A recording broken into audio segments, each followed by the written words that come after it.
up, swashbucklers? You're listening to Under the Crossbones, episode number 155.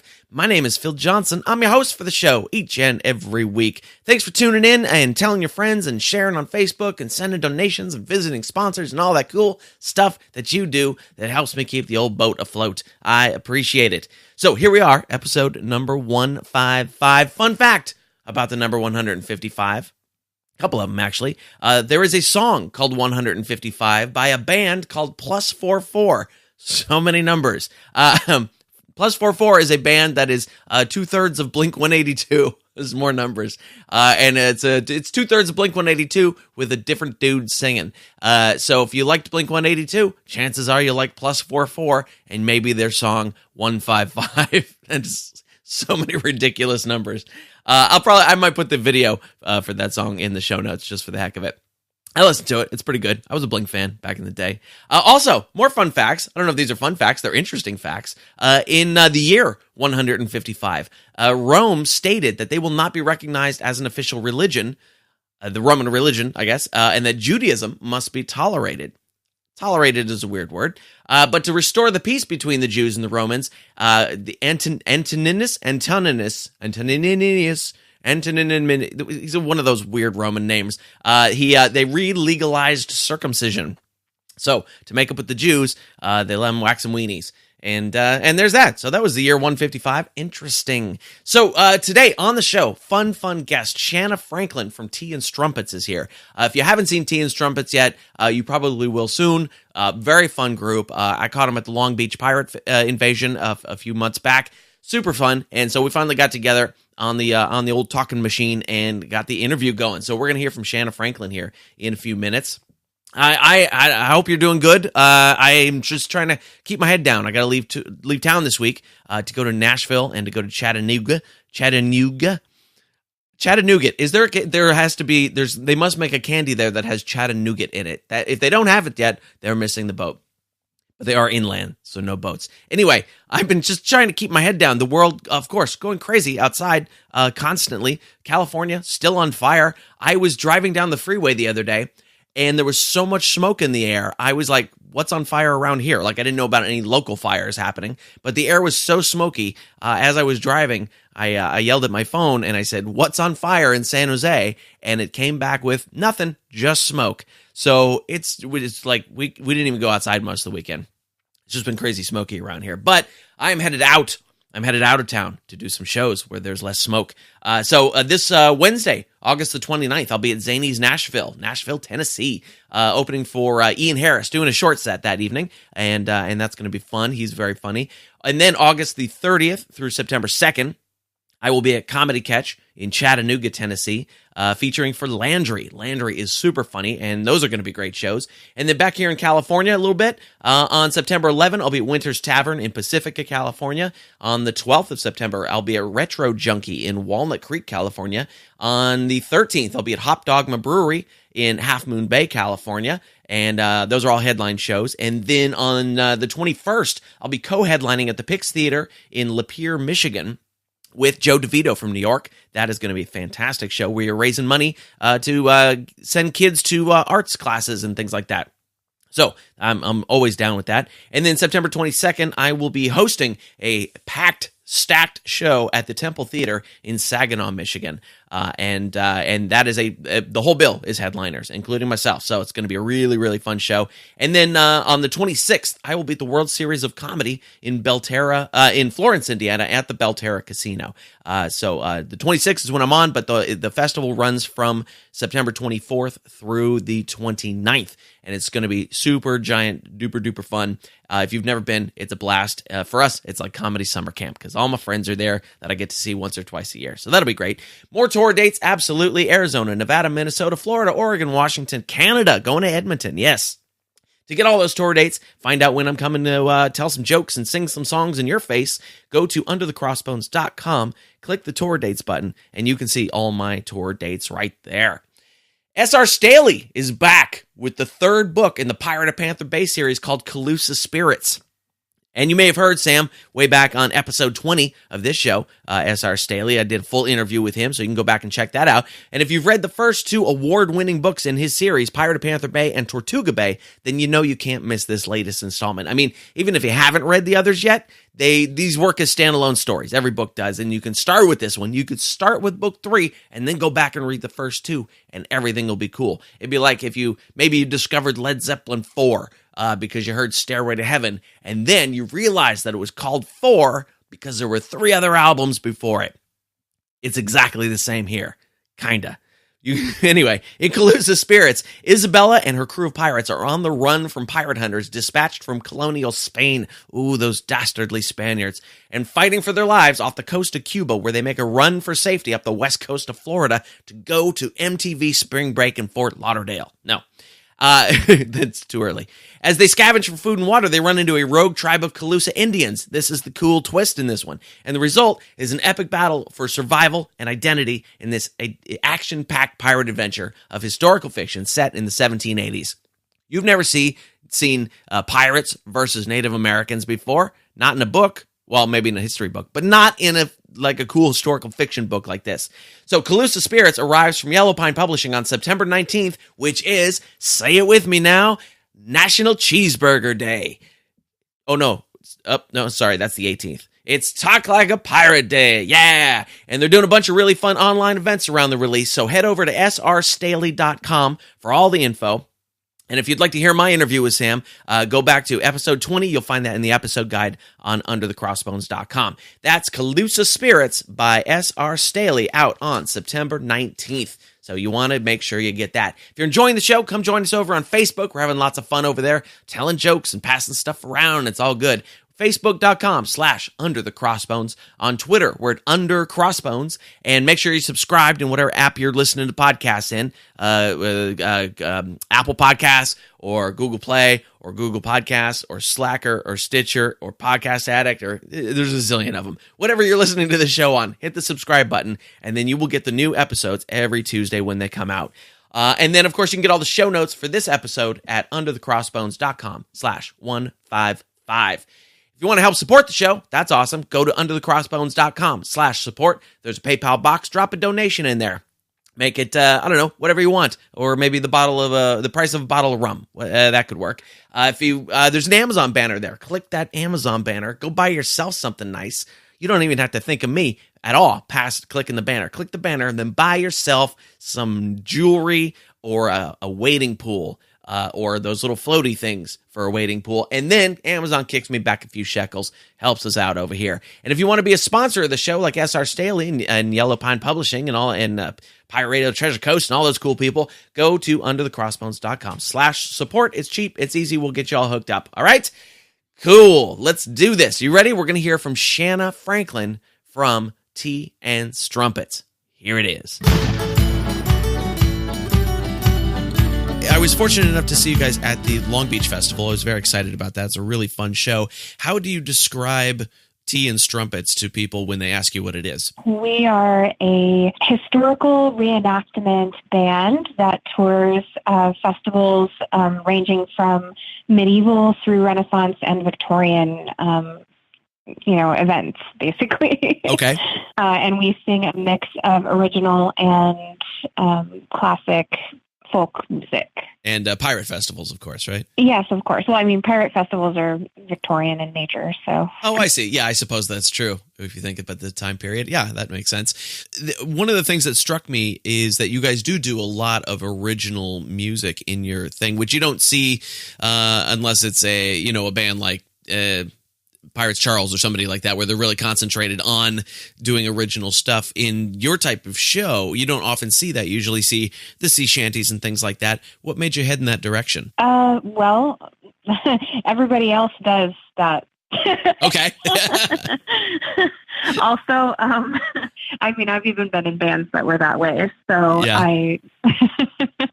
I just thought it would be better to go in with an original point of view and see how it was received. And so far it's been really well received. And even though people don't know the songs, it makes them come to our shows over and over so that they can know the songs. And we've got I don't know. We did the whole run of the Coronaburg Renaissance Festival for, I think it was 8 weeks. Uh-huh. And by the end of that fair, most of the fair patrons that were reoccurring patrons, as well as the people who worked there, knew at least 2 or 3 of our songs. Nice. Yeah, that's always the best when they sing them back to you. Well, definitely. If they're in the audience and they're, sitting there with a smile on their face and they're, singing lyrics that we wrote, that's like the best compliment I could ever ask for. Yeah, for sure. Tell me a little bit about how the group came together and where it started from. Well, it started last November. Oh, so it's real new. It's extremely new. I'm the entertainment coordinator for the Riverside Dickens Fair. Okay. And I book all the talent there. And because it's a nonprofit event, it can't really afford to pay for very much quality talent.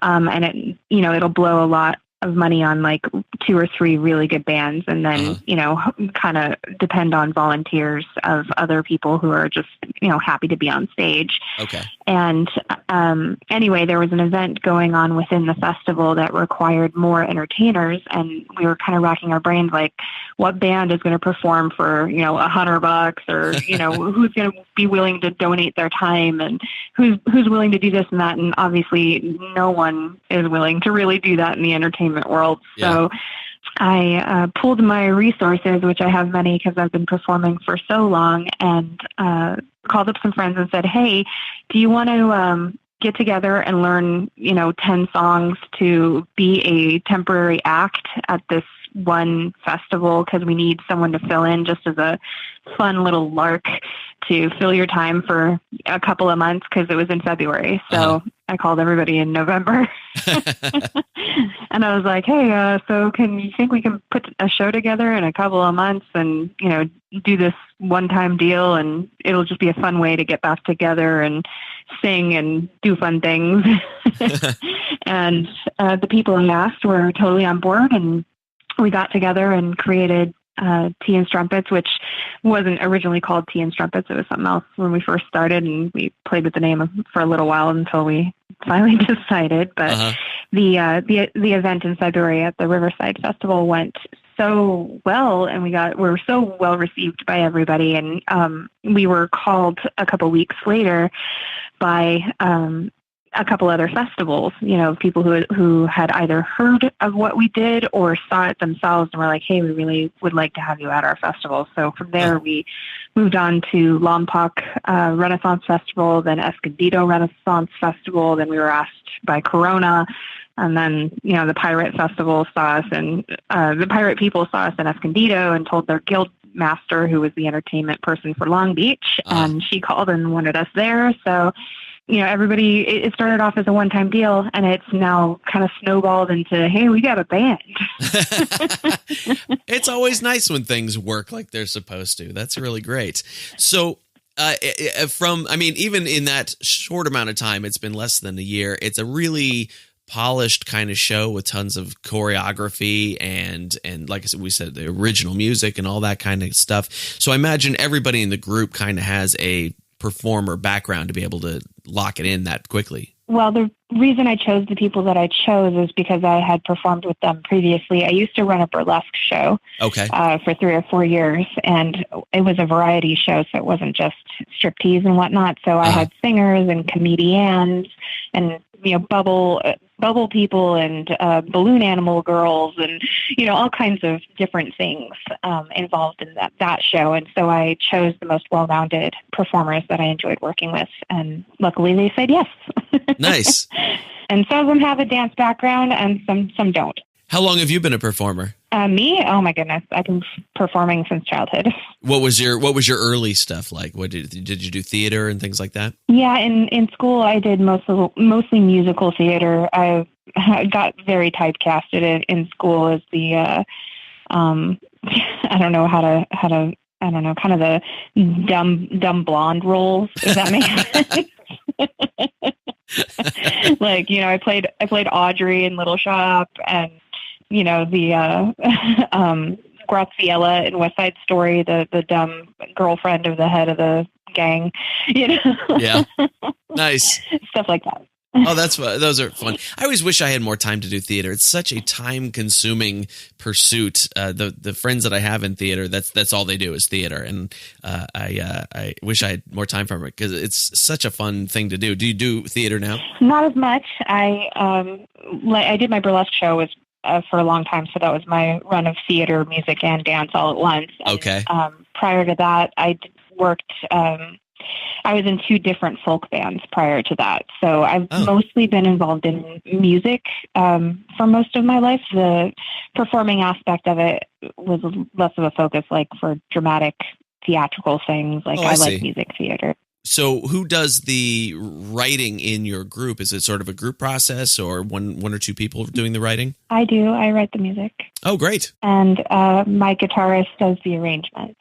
Oh, okay. Very nice. So you had planned on it only being sort of a one-time thing, but what does the plan look like for it now? Or do you have a plan or you're just kind of riding the wave still? The plan at the moment is to keep singing because everyone in the band who I've cycled through a few people who were just in it for the one time and then wanted to move on and, found some new entertainers that are willing to stick with it for the long haul.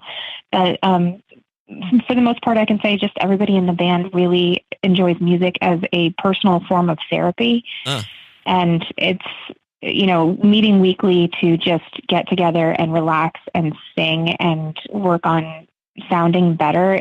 Just that by itself is very, very fulfilling. So, if we get opportunities for more performances, we're absolutely interested. We actually just got done performing at the Torrance Antique Show, doing a bunch of steampunk stuff, which was really, really fun. And so now everybody's, gung ho on steampunk stuff. So now we're thinking about that. And it's a very free form thing. And our goal for next year is to audition for the Southern California Renaissance Fair, the really big one, to see if we can, make it onto their NC-17 stage, because we've got some pretty filthy content that needs to be heard. Nice. Thank goodness for filthy content. I gotta put all of that energy into something, so I might as well write a few dirty songs. Trust me, I have written my fair share of dirty songs. That's what comedy music is all about. But it's an interesting thing that there is. It's always difficult to try and find an outlet for that kind of stuff. Because absolutely, even in clubs that I'm working where it should be anything goes, they're like, maybe don't do that one. That's a little too far, So I appreciate the search for places to let the freak flag fly, I suppose. It's true. Actually, at Long Beach during our second set, we had some extra time and. All we had left of our content was our really dirty stuff. And they had told us previously to, kind of censor what we were doing because it was a family show. Yeah. And, and they let us kind of PG-13 it, but then, the owner happened to be in the audience. So we were like, well, we only have one song left in our catalog of music, but it might be too dirty. And, of course the audience goes crazy. Sure. And I'm like, what do you think, owner? Should we do a real filthy song? And we got the thumbs up, so we went ahead, and boy, was it worth it. Nice. My group we've been banned from playing Christmas in the Park in San Jose ever again because of our Christmas song about prostitutes, drugs, alcohol, firearms, and Santa Claus. Oh, that's too bad. I feel like that sounds inspiring. It was great. It was fun the one time we got to do it. The crowd loved it. Now, how did you get into the folk music stuff, the old-timey stuff, into the Renaissance Fair scene? How did you come about that? I started Renaissance Fair when I was 14. I was doing musical theater, and one of my teachers had asked me if I'd gone to Renaissance Fair because I was in choir. I was in like 3 different choirs in school. So I did the, concert choir. I did the jazz quartets, and I did all of those choirs, basically. Every single elective that I could fill with music, I basically did. Nice. And my music teacher was like, hey, have you gone to the Renaissance Fair and listened to some of the reenactors do madrigals or, a couple other things? And I was like, no. So I talked to my mom. My mom took me, and I walk into the Renaissance Fair, and 10 minutes later, I have a pirate throwing me over his shoulder trying to trade me for beer.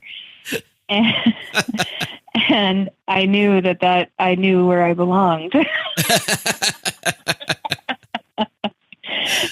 So I made friends with people there, and I was hired mid-season by one of the gypsies in Trader's Market to stand outside of their booth and hawk, because I was very, very loud and I could project without losing my voice. Uh-huh.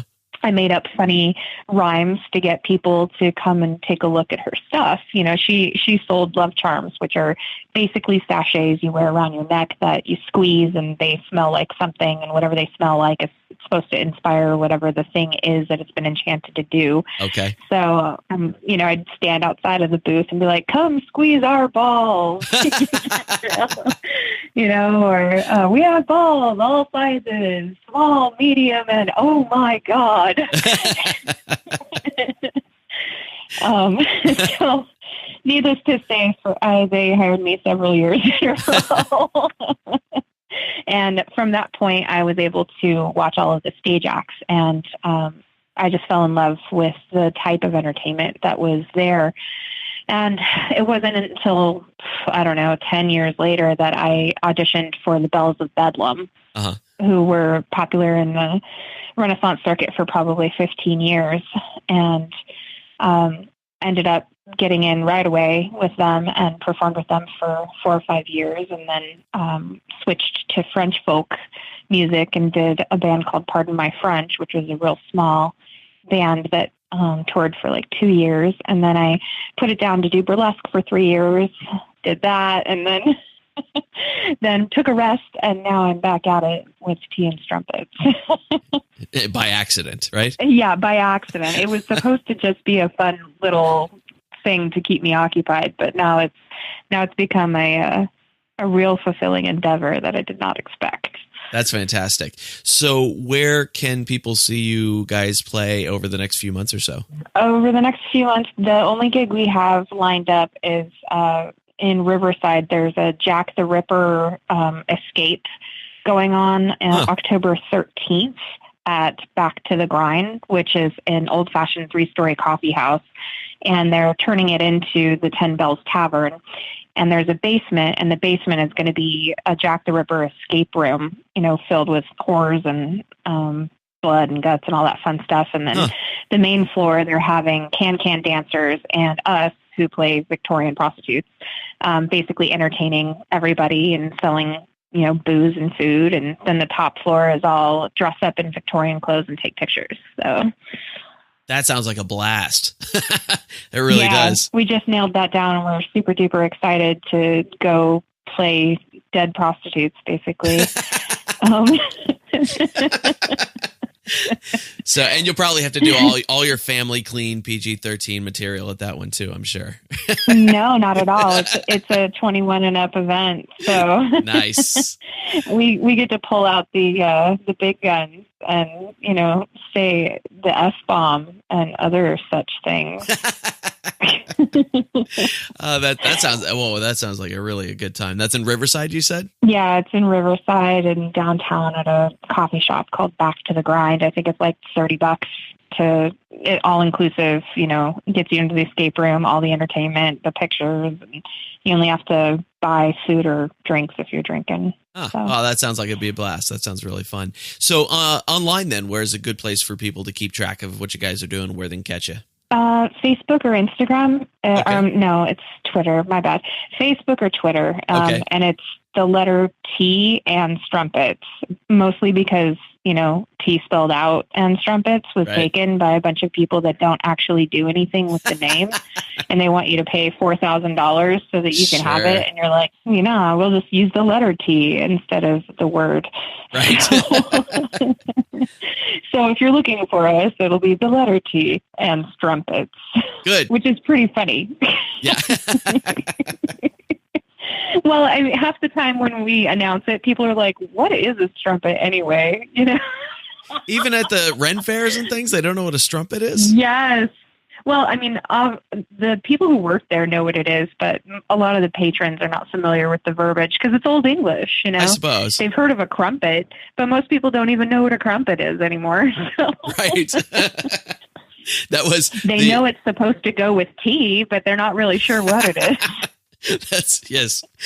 My girlfriend and I were in Scotland about 13 years ago, and we were taking a bus tour through some of the small towns, and she was like, "Oh, that place over there has crumpets. We have to find out what a crumpet is." See, I'm telling you, people don't know what it is. They know the word. They've heard the phrase, you know, so tea and strumpets. I think they just assume it's a variable of a crumpet, you know, like, oh, well, I don't like crumpets, but I'll have a strumpet, you know. So when they ask, I'm like, it depends. If it's just adults, I'm like, it means whore in Old English. But if they have children, I'm like, it's a lady of the evening in Old English. I was thinking about how many people probably ask where your trumpets are when you get on stage. Sometimes they do. Yeah. Sometimes they do. It's very strange. And I was like, and most of the time the retort is something along the lines is if you tickle Peppermint the right way, she's quite the trumpet. You know? And, you know, people are really getting into our storyline because we've incorporated it so much into our show. Uh-huh. So people are starting to realize that like all our character names are named after teas. Right. You know, each girl is a different tea, and the guitarist is, you know, Earl Grey. Right. You know, and they're starting to realize, you know, that a tea house may not actually serve tea. Because tea house is a slang verbiage for a whorehouse in the old days. But, you know, most people don't know their history well enough to know that. Right. Is there like a plot-driven storyline that you're developing along the way that might continue on? Yeah, well, I mean, we've had a plot kind of started already that basically we are a bunch of girls from different parts of the world. So, you know, I play an Irish character. I have one girl who plays a Japanese geisha style prostitute. I've got 2 Brits and 1 from the Americas. And so everyone's got a different accent, and their, you know, name has something to do with their heritage, so you can tell where they're from. And when we do the thing, it's often the girls kind of bullshitting about their day, the people that they're meeting, and, you know, the adventures that they have. I see. Okay, cool. So that is even something that could be developed as chapters, and that would certainly keep people coming back to see how those stories all develop over time. Well, yes and no. It just depends, because people are frequently asking us for particular songs. You know, we're starting to get requests, which is so flattering. It also helps me know which of my songs are doing better than others. Certainly, yeah. And we're constantly evolving the act to make it more participatory and to pull people's attention more.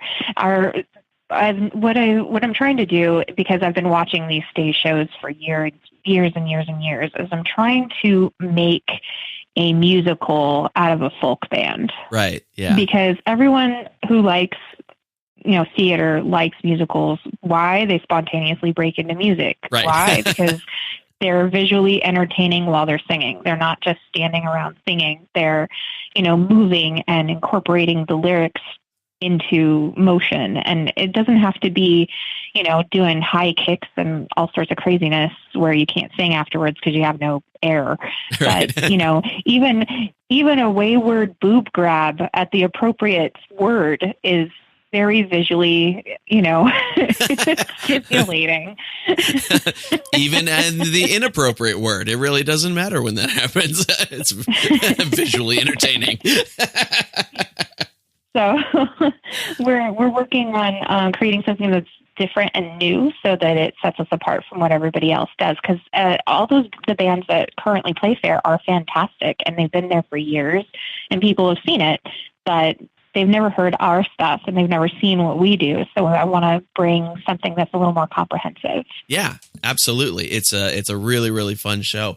Well, great. I will get all that stuff linked up in the show notes and all that kind of good stuff. And is there anything I forgot to ask you about that you want everybody to know? Oh, no. Oh, a lot of people ask me if Earl Grey is gay. All right. But I can't tell you. You have to ask him. But he does hang out at the tea house with a lot of ladies, so I guess you can make your own conclusions. There you go. Right. Super. Well, Shanna, this has been really fun. I'm glad we got a chance to do this. Yeah, absolutely. Thank you so much for having me. You betcha. All right. I'll talk to you again soon. Sounds good. Thank you. Bye-bye. And there it is, friends. That is my interview with Shanna Franklin from Tea and Strumpets. That was fun, was it not? Of course it was. That was super fun. So if you want to find out more about Tea and Strumpets, go to facebook.com/T, letter T, and Strumpets. And you should know how to spell strumpets. It's like trumpets with an S. But they don't have trumpets, as we found out. So what did you hear that you liked? What did you hear that you learned? Something new? Come on, join us over on the Facebook and facebook.com/Under the Crossbones. Let me know what you liked. Let me know what you didn't like. Let me know if you learned something new, something you wanted to interject, something, because I know when I listen to podcasts, I want to jump into the conversation. But maybe that's just because I have a giant mouth. And that could be me. But if you thought about something that you wanted to say during the talk, come on over, tell us on Facebook. Again, that's facebook.com/Under the Crossbones. We're sponsored today by Pirate Radio of the Treasure Coast, WKKC-DB, playing the best music of today's hits and yesterday's classics, and Pirate Radio Talk, playing the best pirate shows, including Under the Crossbones, 24/7, all commercial free. If you're listening to us there right now, thank you. That's very nice of you. I would like to hear from you too. So come send us a note. Do some of that thing, the social media thing. To listen, just go to pirateradiooftheTreasureCoast.com or download the Pirate Radio WKKC-DB app from your favorite app store. That's the music station. Or go to pirateradiotc.com or download the Pirate Radio Talk app for the talk station. And or you can bring it up on Alexa. Just go, hey Alexa, play Pirate Radio of the Treasure Coast or Pirate Radio Talk or Under the Crossbones, or just yell at your appliance and tell it you want to listen to something. It's all brought to you by iTreasure Radio, the very best digital media from independently owned stations at iTreasureRadio.com. And that is our show for today, my little chickadees. Yeah. Again, to get all the info about Tea and Strumpets, head over to Facebook. And go to facebook.com/Tea and Strumpets. And that is T, just the letter T. And you can find them on there. And we got some great shows coming up next week. Christy Allen from the Tybee Island Pirate Festival. Yeah, I've been trying to talk to somebody from that festival for 3 years now. And we finally got them. And so we're going to talk about this year's upcoming festival. It's happening in October. The week after that, Daniel Rover, singer of Quartermaster. Quartermaster, great pirate vocal group if you haven't seen him yet. And he also has a fantastic background in theme park design, Disney Imagineering, playwright, all sorts of stuff. Great, fantastic talk. That's coming up in a couple of weeks. And I've got a few other things on the calendar, but not in the can yet, that you are going to super duper enjoy. All right? So make sure you go hit all the show notes for this episode at underthecrossbones.com/155 and go visit Tea and Strumpets and all that kind of stuff. Hit the SR Staley and the Pirate Radio of the Treasure Coast, all the good things, and I will see you next week.